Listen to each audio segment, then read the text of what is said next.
fluid. Mandy graduated from the Newcastle CAE in 1984. This year she's a part-time art student. She was presented the $1,500 cheque today by Assistant Director of the National Parks and Wildlife Service, Dr. Jack Giles. This is the third year of the Wildlife Illustration Scholarship and is available to students in this specialist course. Other candidates to submit works were Joanna Waller, Warren Riley, Herbert Heinrich and Ted Galvin. Subjects included in their portfolios were animals of the shortland wetlands, fungi, the nature of the bush and the unusual shapes of nature. Mandy's winning entries included a series of watercolours, ink, pencil and airbrush drawings. The work is highly specialised and detailed. The illustrations will be on show to the public this week in the concourse at the college. Mandy's winning entries will then go on show for the National Parks and Wildlife Service.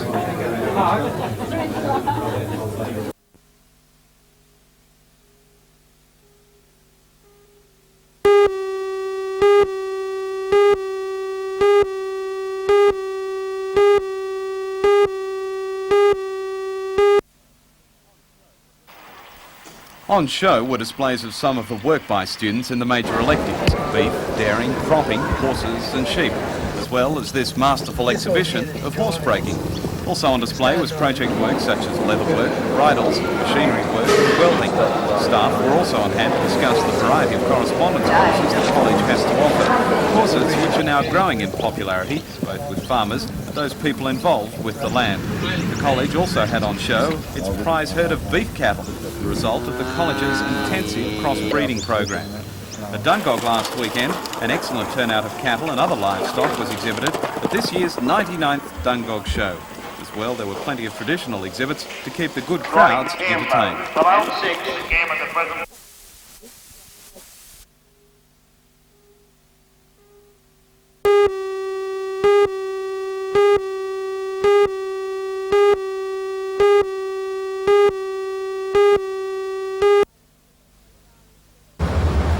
Crocodile-infested waters is the first production of a cooperative of actors who call themselves the Fast Forward Company.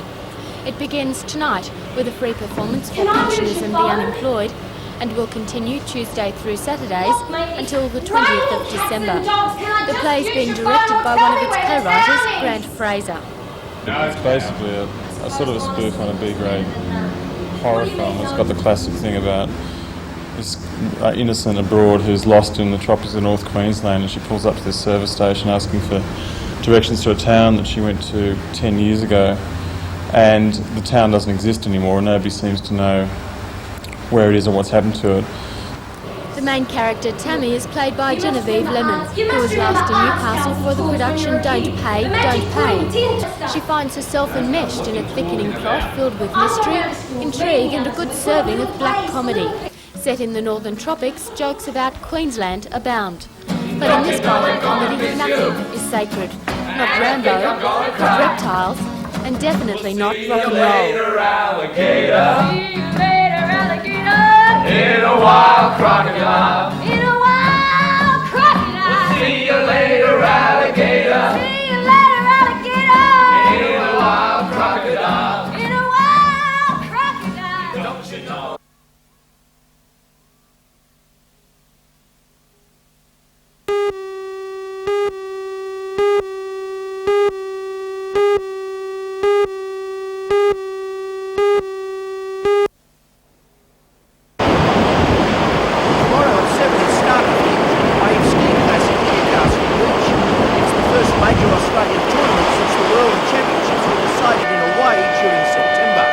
The man to watch is 4 times world champion John Christensen, who won the big one in Hawaii. It's the first event in a Wave Ski World Cup series that will culminate at Surfest 88. At midday, the Surf Craft Carnival gets underway at Newcastle Beach. It's just one of a number of events which will represent between them the richest weekend of competition in Australian surf life-saving history. The Craft Carnival includes surf boats, single and double skis, longboards and rubber duckies. On Sunday, the Surf Boat Marathon gets underway at Hexham with the destination Newcastle Beach. That's at 10 o'clock. Half an hour later, the skiers set out in hot pursuit with the same finishing spot some 20 kilometres away. Both events will be started from the HMAS Stalwart tender with an RAN helicopter flying that super-sized white ensign.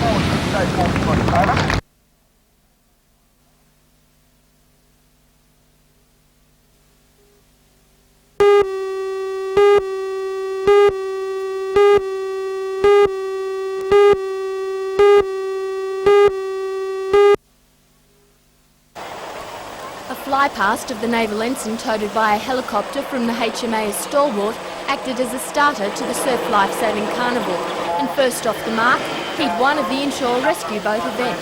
This event is rarely seen in summertime carnivals, and Redhead crew were the first over the line to pick up a cash prize of $150. Second and third placings went to Newcastle and Dixon Park. In the open surf boat event, Redhead again showed their superiority to reach the finals against Merriweather and Cooks Hill clubs. The Newcastle crew, however, didn't quite live up to the name of their boat in this event. On the other side of the beach, competitors in the inaugural Cordukes Wave Ski Classic had been in the water since before 8 a.m. By early afternoon, the challenges to the seeded competitors were starting to emerge. The organisers borrowed from the tournament format of the professional surfing circuit to stage this event. 16 seeded wave ski riders were invited to compete, with 16 qualifiers to emerge from today's trials series. Taking his first ride on Newcastle Beach was the current 2-time world champion, John Christensen from Sydney. John said he was looking forward to defending his world crown here on Newcastle Beach in 1988.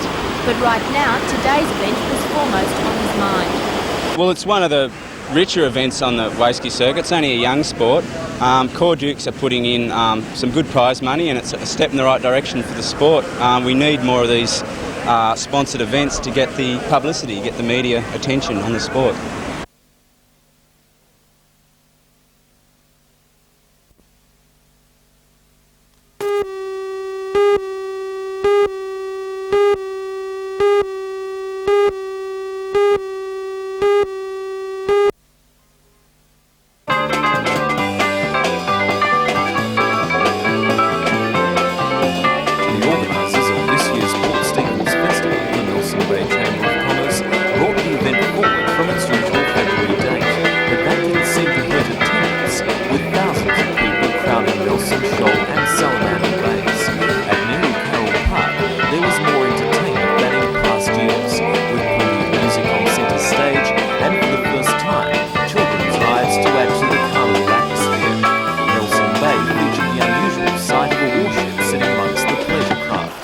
Patrol boat HMAS rolled out the gangplank to people wishing to learn its military secrets.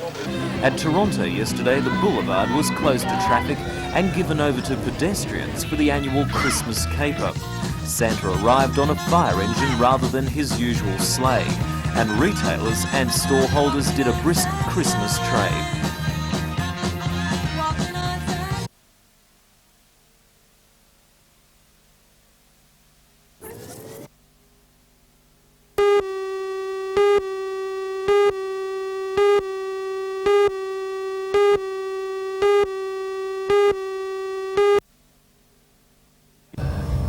The annual general meeting was tense with the expectation that many familiar faces would lose their positions on the board. Chairman of 2 years Neville Lydiard again nominated for the top job, as did Deputy Chairman Glenn Maloney and Director Kevin Lynch. Barrister Max Fox was the new face. Mr Fox was supported by those who believed the league needed a more professional leadership in the run-up to its entry into the Sydney competition in 1988. Mr Fox won the election, and in keeping with the change of style, only one of the board of directors, Jim Hatton, retained his position. The new directors are NBN sports commentators Lee Morn and Michael Hill, Newcastle Jockey Club President Brian Judd, David Brown, Kevin Smith and John Lort. New chairman Max Fox believes the decision to join the Sydney competition in 1988 affected the outcome of the election. I think probably it did. I think that some of the directors that have been elected bring in new expertise in a field that's going to help get into Sydney. I think it'll also benefit the local competition, the same expertise. For example, Brian Judd from the Newcastle Jockey Club, a proven grand administrator, I think he'll bring a lot of skills to this board.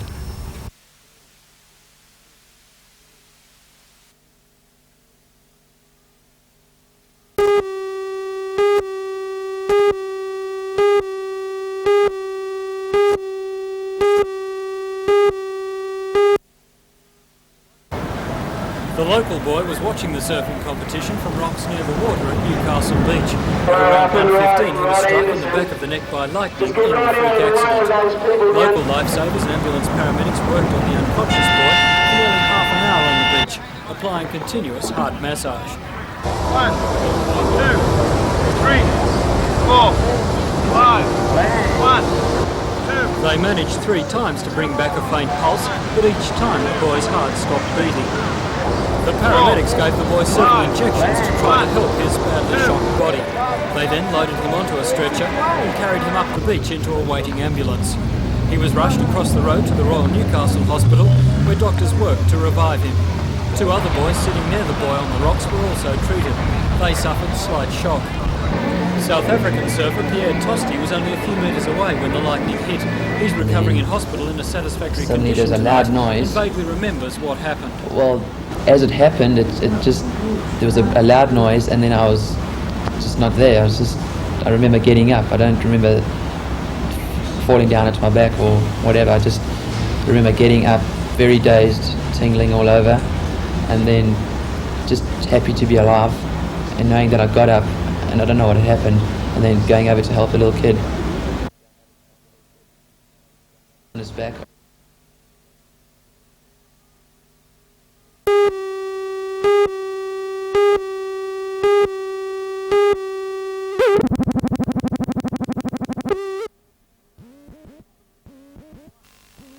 The final of last year's BHP Steel International was one of the biggest sporting events in Newcastle's history, with a crowd in excess of 30,000 turning out to watch. The surfers themselves had great impressions of the inaugural event. The winner, world champion Tom Curran, had high praise as he accepted the trophy. It's such a great pleasure to be in this contest, let alone to win. And this is one of the greatest moments of my life. It's easily one of the greatest contests I've ever been in. And, this year's event boasts one of the biggest fields on the world's professional surfing circuit. More than 200 men and women surfers will be competing at Newcastle Beach from today through to the finals on Sunday. The Coke Surf Trials kicked off this morning with a large field of hopefuls, including Sydney's Robbie Bain and Newcastle's Nicky Wood and Luke Egan, trying to win their way through to the main event. Surf conditions today were not quite as the organisers would have liked, but they're expected to improve overnight. The man who many Australians hope will win is 4 times world champion Newcastle's Mark Richards. He says a win here would cap off his career. Well, it would be great to win this event. I've won events all over the world. I've won all the other events in Australia, and it would be fantastic to win this one. It'll be a hard event to win. I think a lot of people think that because the contest is in your hometown, it makes it easier, but it doesn't make it any easier. It's just as hard as any other event around the tour.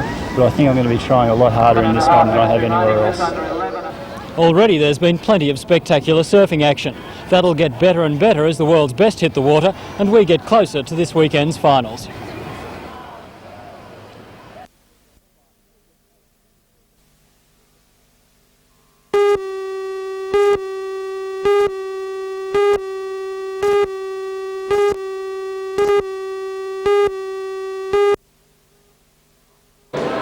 Despite the large size of the exhibition, it's the work of only 16 graduate diploma students at the college. It features innovative techniques in many areas, including painting, printmaking, sculpture, fibre arts and textiles. The subject matter is widely varied, from photo documentation of the history of Newcastle to sexual politics, and the power structures between men and women. The exhibition continues today and tomorrow. Next week, it's the turn of the Bachelor of Visual Arts and Art Education students, who will display their final works.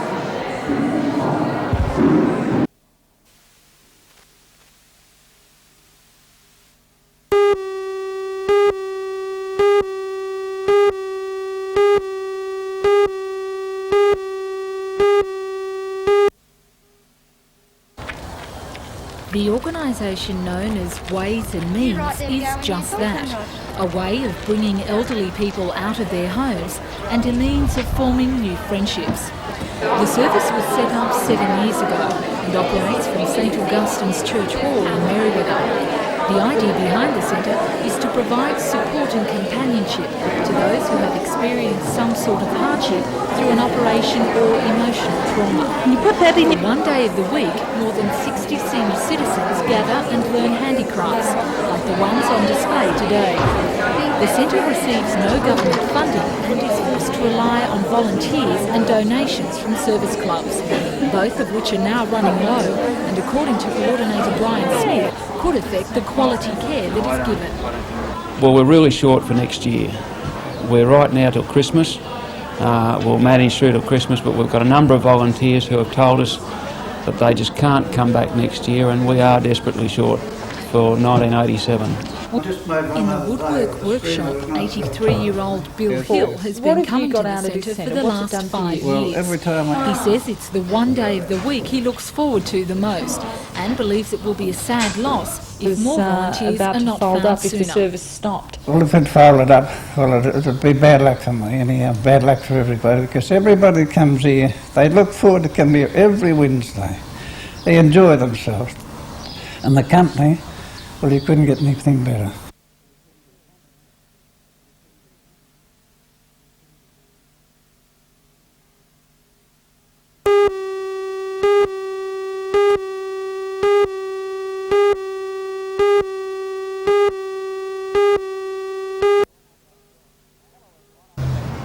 Hello everyone, I'm Mark Warren. Tonight I'll be reporting on bankruptcy proceedings underway against property developer Kurt Picardi.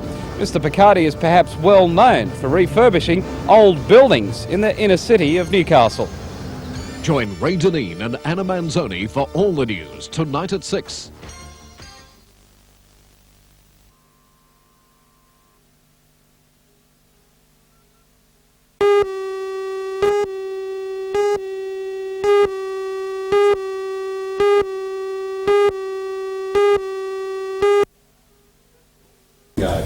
First of all, Mr Acting Director, or Deputy Director, I've ever seen a royal tournament. It's one of the most marvellous spectacles famous. And when we heard that you were going off to the royal tournament, we thought, what better? It's with great pleasure, project. Thanks very much. And best of luck. For the Marching Koalas, I'd like to thank the New South Wales Boss of being officially endorsed. So, thanks very much. Thank you.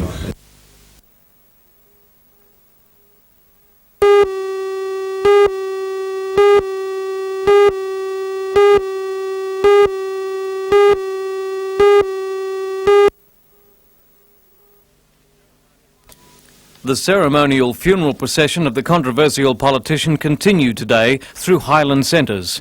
Mud and wailing is the traditional expression of grief. The crowd at Goroka numbered several thousand, gathered from the surrounding villages to see the travelling funeral. At some moments it was too much for the nation's limited security forces, and too much for the roof of this terminal. Violence is traditional in the Highlands, and when members of the crowd started picking up stones, police had another riot on their hands. The police responded swiftly, and tear gas engulfed the barricaded commercial centre of the town. Property damage in cities across Papua New Guinea is now running at more than $7 million, and looting has been widely reported. The grief of the people is genuine, but is of concern to Prime Minister Pius Wingti, who knows that there are 2 more days of mourning yet to come. It's a volatile mixture of religion, tribal loyalties and national grief. And before Sir Ian Baki is finally laid to rest on Friday, the crowds are not likely to get any smaller.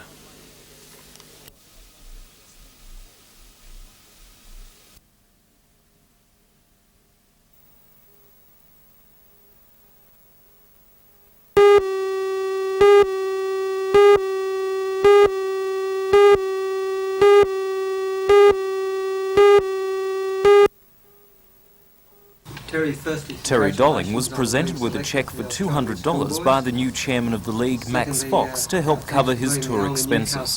The young front rower's inclusion in the schoolboys side is the latest step in his rise through football ranks. In 1983, he played for Australia against the visiting English under-19s and was named player of the series. And this year, he played first grade for Central. Schoolboy team manager is Kerry Roderick, a Swansea high school teacher. Kerry says the team will do well in England, but the going will be tough. Well, it won't be as easy as it has been in past years. They've had their team assembled for since January, and we have only 4 days training before we leave for England, so I don't think it'll be a walkover. And when players like Terry come back to Australia, what is their future? Well, I think a player like Terry would have a great future. Most of the Sydney clubs would certainly have had a look at him by now, and I'd say he'll be a player who's in demand.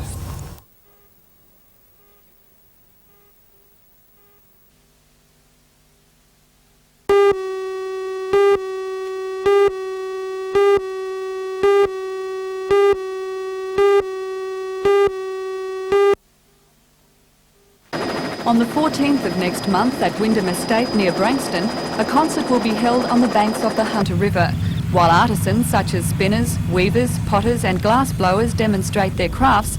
The Hunter Orchestra will perform a symphony amongst the vines, with a selection of music by Handel, Brahms and Haydn. The performance will mark the formation of the Hunter Region Arts Association. At a media conference today, organisers outlined the association's aims to promote and support the region's different art forms. While fairly confident of state and federal government funding, Association Chairman Paul Kavanagh says the different councils in the Valley are also being asked to contribute. We probably need an administrator as well as a regional arts development officer, and you're probably talking about $50,000 for that. How well do you think you can service the entire Hunter Valley? It's going to be a big stretch because we really want to get up to places like Marrunda and Merriwall, as well as Taree and Lake Macquarie. We think we can do it. This is a matter of faith and trust, and we're hoping that the people in the far-flung regions will contact us as soon as possible and join so that we can start things rolling.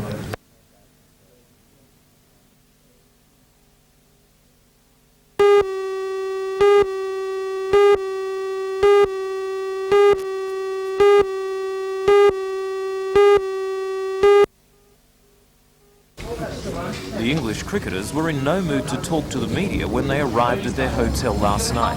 The flight from Brisbane, to quote one, had been ghastly, thanks to the unseasonably stormy weather. The weather has cast a dark shadow over the match and placed plastic over the wicket at number 1 sports ground. The New South Wales side spent yesterday indoors at Howzat. The practice was much needed since the Blues have had a poor start to the season. And we've got to start winning games, we've got to get back on the rails again, and we'd very much like to win. At the same time, I think it's an important match for Australia and Australian cricket, I think, for a couple of reasons. We've got some individuals, obviously, who could be in the test side, the second test and subsequent tests. If we perform well as a team, the individuals will perform well. And at the same time, if we can beat England in this game, I think that'll set them back a little bit for the next test in Perth. The 4-day international will be important for test players like Greg Matthews and Jeff Lawson, but all eyes will be on local hero Bob Holland. Many hometown supporters hope that Dutchie may spin his way back into the test side. Well, I'm not really thinking too much about that. I'd like to just have a good performance and consolidate a spot in the New South Wales team. Great. Thanks, Bob.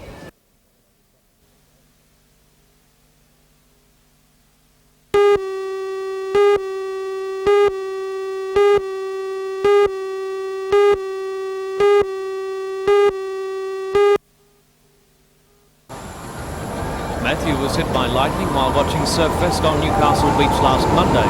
He's received a stream of visitors at his bedside today, but despite his improvements, doctors are watching his progress closely. And today, he underwent tests after passing the critical 48-hour period after the massive shock. Dr. Bruce Baston, a heart specialist at the Royal, was with Matthew minutes after the bolt struck. Well, it seems that the lightning bolt probably struck him between the shoulder blades, just at the back of the head, and has coursed down, the electrical current coursed down his back and exited through his heel. And what's his current condition? Well, Matthew's a lot improved from what he was when he came into hospital, and we're hoping that he'll improve back to being virtually normal. And that means a good heartbeat? His heart's absolutely fine. What's the first thing that happens to somebody who may be struck by lightning? What's the biggest danger? Well, the largest danger, of course, is that the heart can actually stop completely. And I think in this situation, Matthew should be very grateful to the lifesavers and then the paramedics who instituted such effective cardiopulmonary resuscitation. Is it that important that they get help in the first few minutes? Absolutely. Although in the archives there's some cases where effective massage has only been given up to 15 minutes later and the patient has completely recovered. I think it's most important to get it started as soon as you possibly can.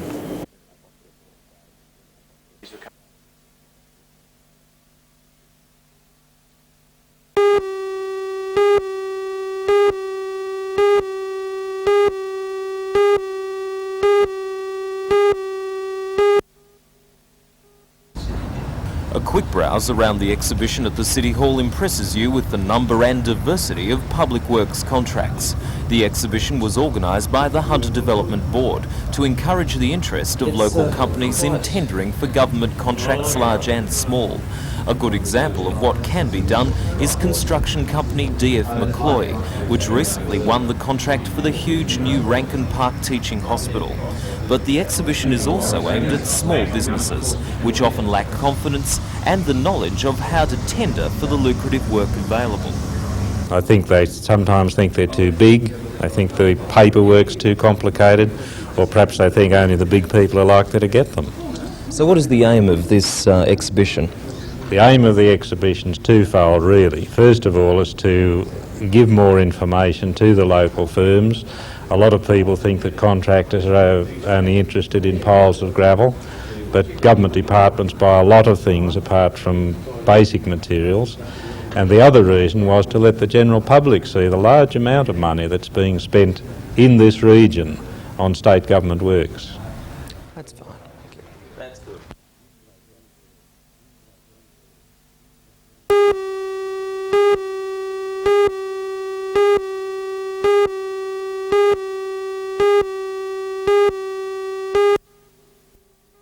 When you come into a commission with an endorsement by the Premier and the State Rail Authority not to oppose a deferment, it's usual practice that you gain that deferment. In the past 4 months, the latest strike follows a decision in the Arbitration Commission to reject an application by the AFULE to defer the date for the introduction of two-man crews from February 1st for 1 month.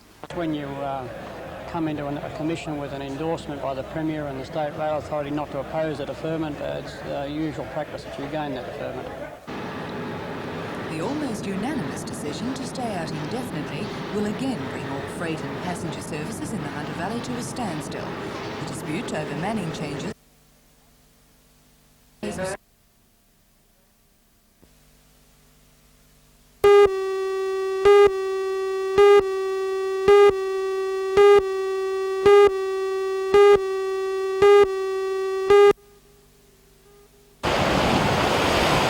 Taking many beachgoers by surprise, the sand erosion has exposed the rock at Pogonoskis between Dixon Park and Merriweather. According to Beach Inspector Paul Kerwin, the problem was caused by southwesterly winds, high seas and a strong current. The protective rock wall along John Parade has saved the remainder of the beach. More restoration work will take place next year with the closing off of 2 drains and the planting of more marron and spinifex grass. Today, the council plans to clean out most of the sand that has ended up in the Newcastle Ocean Baths. The solution to the problem at Merriweather is all in Mother Nature's hands. A few weeks of more easterlies and Inspector Kerwin says the beach will return to its former state.